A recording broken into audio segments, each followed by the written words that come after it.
विमल, पोलो, जोबा केसरी, हर पल मनाओ केसरी त्योहार। कौन उठा रहा है श्रेयस अय्यर के इलाज का खर्चा? ऑस्ट्रेलिया में खतरे में पड़ गई थी जान, सिडनी में बड़े अस्पताल में हुआ इलाज। अब ऐसे में बीसीसीआई ने उनकी तबीयत पर बड़ी अपडेट दी है और इसी बीच एक सवाल जो सभी के मन में उठ रहा है कि श्रेयस अय्यर के इलाज का खर्चा कौन उठा रहा है। तो आइए इस रिपोर्ट में हम आपको बताते हैं कि बीसीसीआई क्या श्रेयस अय्यर के खर्च उठा रही है या फिर श्रेयस अय्यर खुद इलाज के पैसे दे रहे हैं, क्या नियम है क्रिकेट एसोसिएशन से जुड़ने का। तो दोस्तों, श्रेयस अय्यर फिलहाल चोटिल हैं और अस्पताल में उनका इलाज चल रहा है। उन्हें सिडनी में ऑस्ट्रेलिया के खिलाफ कैच पकड़ते समय चोट आ गई थी। बताया गया कि उन्हें बाईं पसली के नीचे चोट आई है, जिसके लिए उन्हें ऑपरेशन भी करवाना पड़ा। उनका इलाज सिडनी में चल रहा है और ताज़ा अपडेट के अनुसार वो आईसीयू से बाहर आ चुके हैं। मगर ये सवाल आपके मन में भी आया होगा कि इलाज का खर्चा खुद श्रेयस अय्यर उठा रहे हैं या कोई और।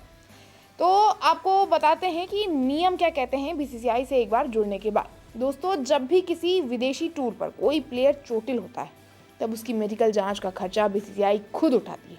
बीसीसीआई की मेडिकल इंश्योरेंस पॉलिसी के तहत सेंट्रल कॉन्ट्रैक्ट लिस्ट में आने वाले खिलाड़ियों को मेडिकल जांच का खर्चा उठाना बीसीसीआई की जिम्मेदारी होती है। और इसके साथ साथ जब खिलाड़ी रिहैबिलिटेशन प्रक्रिया से गुजर रहे होते हैं तो उसका खर्चा भी बीसीसीआई ही उठाती है। अगले मैचों में मैच फीस न मिलने के लिए बोर्ड अय्यर को मुआवजा भी देगी। जी हाँ, उदाहरण के तौर पर देखें तो जब सिडनी में श्रेयस अय्यर चोटिल हुए तो बीसीसीआई की मेडिकल टीम ने ऑस्ट्रेलिया में अवेलेबल स्पेशलिस्ट डॉक्टर्स की मदद से सबसे पहले ट्रीटमेंट शुरू किया था।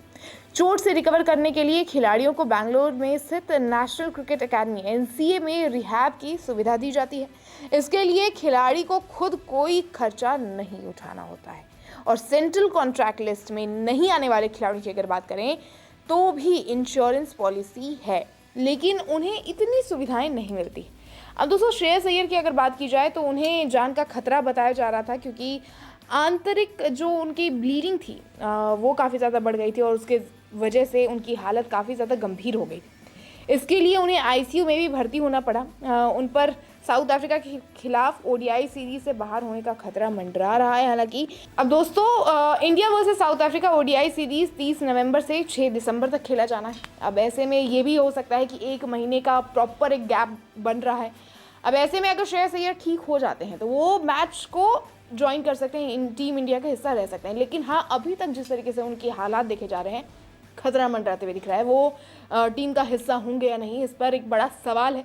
लेकिन फिलहाल जैसा कि आपको पता चलेगा कि बीसीसीआई के कॉन्ट्रैक्ट में आने वाले जितने भी खिलाड़ी हैं उन्हें उनका जो भी खर्चा होता है, मेडिकल जो खर्चा होता है, वो सारा बीसीसीआई उठाती है। और अभी भी श्रेयस अय्यर का खर्चा बीसीसीआई ही उठा रही है। बहरहाल, आप क्या कहना चाहेंगे इस रिपोर्ट पर? कमेंट बॉक्स में ज़रूर बताएं।